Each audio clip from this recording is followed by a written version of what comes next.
welcome back to Klepp's Garage. This is part 3 of the Chrysler. We're going to take it up to my friend today and get the metal painted. I'm in competition with my friend today, the woodchuck. We'll show it to you later.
Well, it's a nice, bright, sunny Saturday morning here in late February of 2021. We're going to get the Chrysler. We've got it about finished up.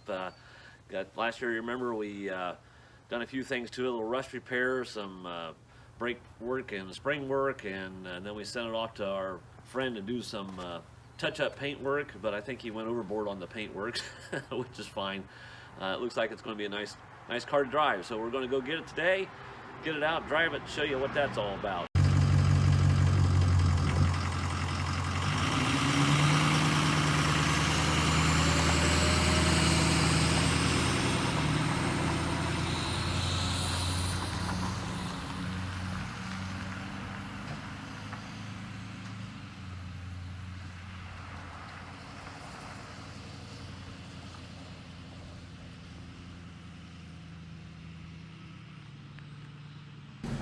Hey, so I'm up with my friend Brett, and he's the one that done the magic on the Chrysler for the paint work and touching up to match everything. So, hi Brett. Hi Bruce. Hi everybody. Yeah, tell us what you had to do. Yeah, metal work was done on this car. It was done very well. I needed to smooth out the body work and repaint what was replaced. We also fixed a few dents, a big dent in the side behind the driver's door, and we fixed a pretty good dent in the deck lid, and there was some wear on the hood. We had a paint spot on that. We tried to match the patina. We put some clear, we put base with clear in it, and the clear had some flattener, which would lower the shine a little bit, trying to get the same shine as the rest of the car. So it turned out pretty good. The color matched good, the shine matched pretty good. Yeah, we're real happy with it. I think it's going to look good. We can hit some car shows or cruisings or something this year. So I just want to thank Brett, and he's done an excellent job. I'm sure I'll have to use him again sometime, if he lets me. I've grown kind of fond of that car, so after having it a while, it grows on you. All right. Nice looking car. Well, we'll show you the car now.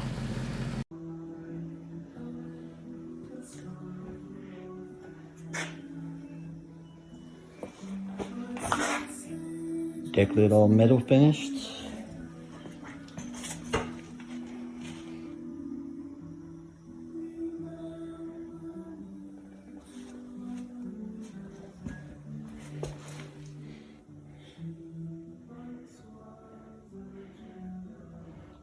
Most of this dent is out. A lot of this dent still needs to come out. It's heavy metal.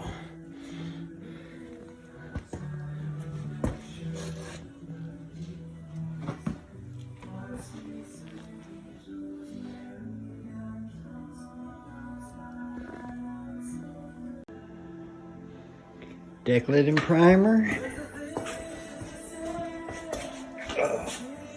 Quarter panel and primer. Lower part quarter panel and primer.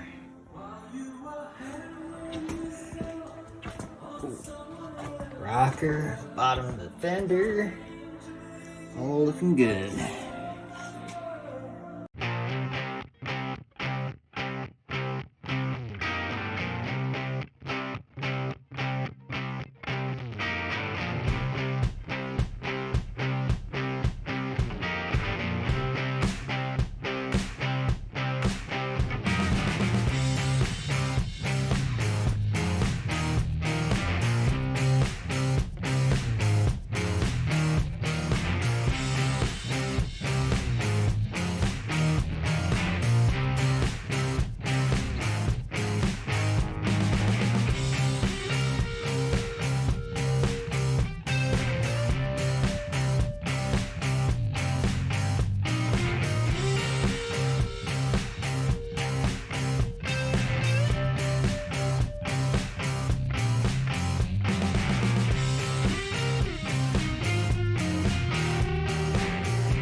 This is a video of the newly painted deck lid compared to the old paint on the quarter panel.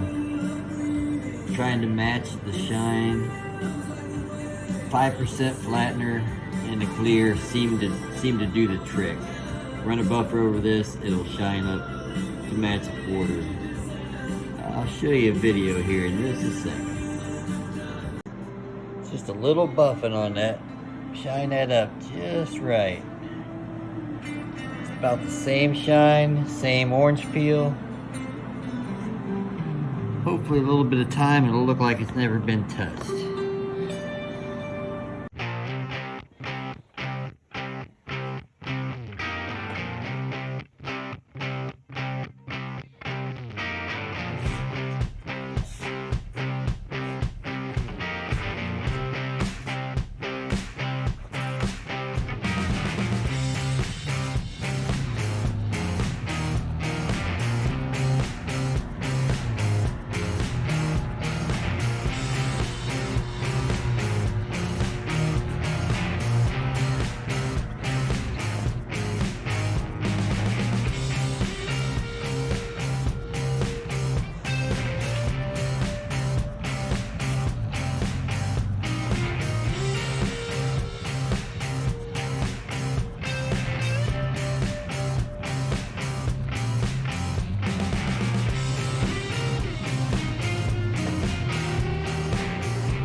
Ta-da!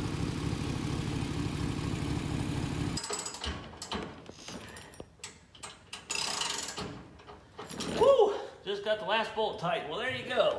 Got the bumper back on. Got it back today from the paint works. Got the bumper back on. Looking a lot better. Well, it's carpet day. We've got the carpet back inside, got the interior back in. Button it up pretty nice. Carpet was a bear. Supposed to be a one size fits all, I think. They claimed it was for this car, but I don't think so. Anyhow, I'm gonna get the seat in here, call this puppy done. Well, done so I can drive it.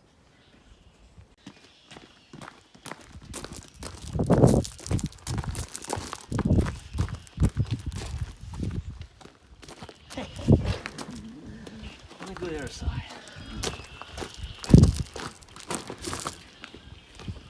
The only thing is a lot easier in the factory. Got some big arm comes in and just holds it in there.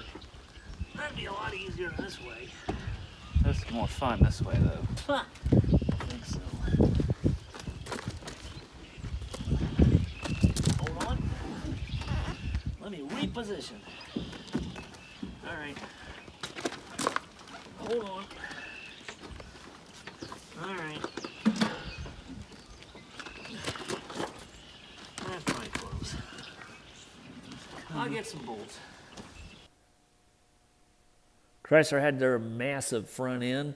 This is kind of a neat feature. To open the hood, it has a little door right here. So you open this little door, actually do it this way, and you just lift up. And the massive hood opens up. And underneath the massive hood, a 383 cubic inch Chrysler engine. That's nothing fancy. This is pretty much a barn find car. It's probably sat most of its life. Only shows 59,000 miles on it. And the last service sticker was in 1966. It had 50,000 miles on it at that time. I bought it in 2001. It had been sitting for years in the barn it was in then, and it's pretty much full sat the whole time I've had it. So it's probably original mileage. It's a great survivor. I think we showed you before the patina here on this fender. But nothing fancy, nothing to write home about. Or actually, nowadays, nothing to email home about.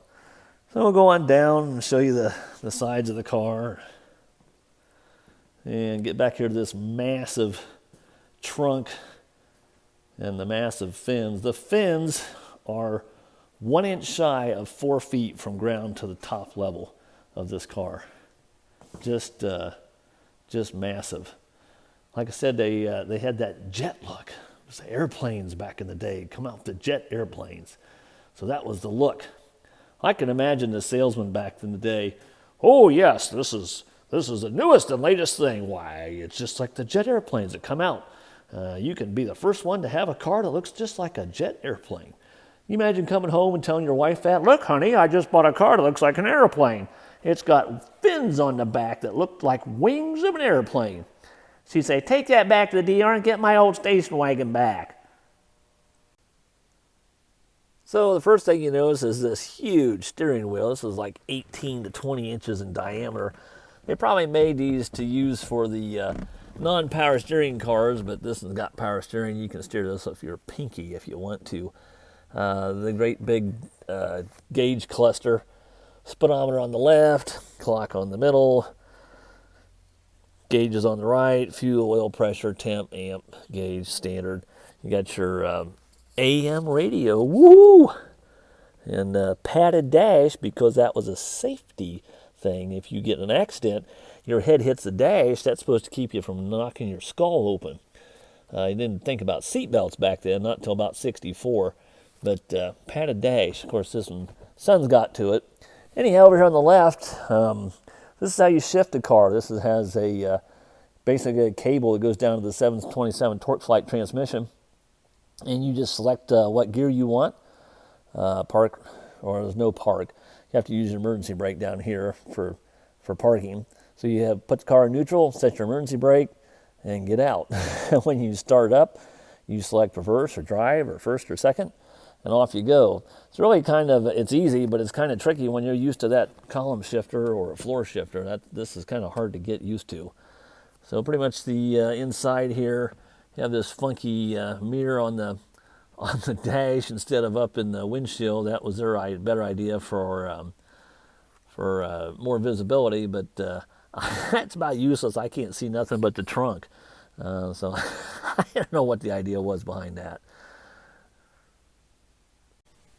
All right, so you've seen all the functions of it. I think it's time to go for a little test drive. We'll take it out and do a 360 view of it, show you driving down the road, do little aerials, stuff like that. So let's see if she'll go. Should start better than that. There we go. Now we'll take it out.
car, you can drive it to work.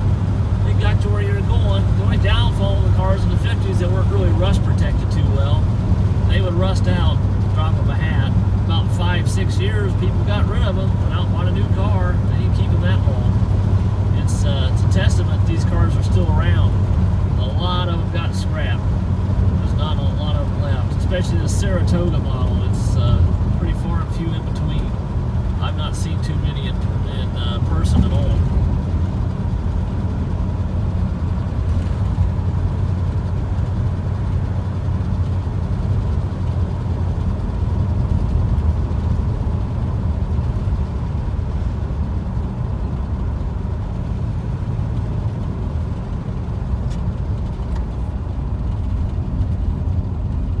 Braking's a lot better now that we put that disc conversion on it. Doesn't shoot to the left or the right.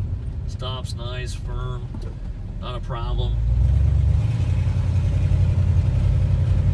Now this isn't no speed demon on handling the curves, but it does go around the curves. You're just not going to go at 80 mile an hour.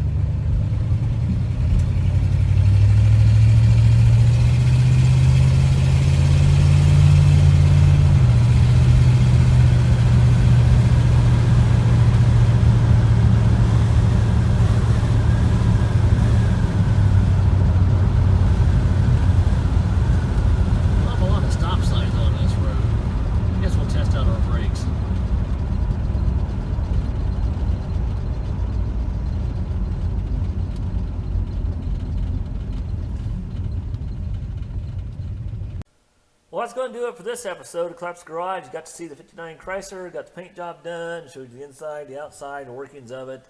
So it's going to make a nice little driver for this summer, do a little couple cruise-ins and just drive it around. We still got some things to do to it yet, but it's getting closer to the end. I can see the end of the tunnel now and see the opening and the light. And so we just got a few things to do to it, but it's drivable. We'll take it from there and see what happens. So remember, drive them if you got them. We'll see you next time.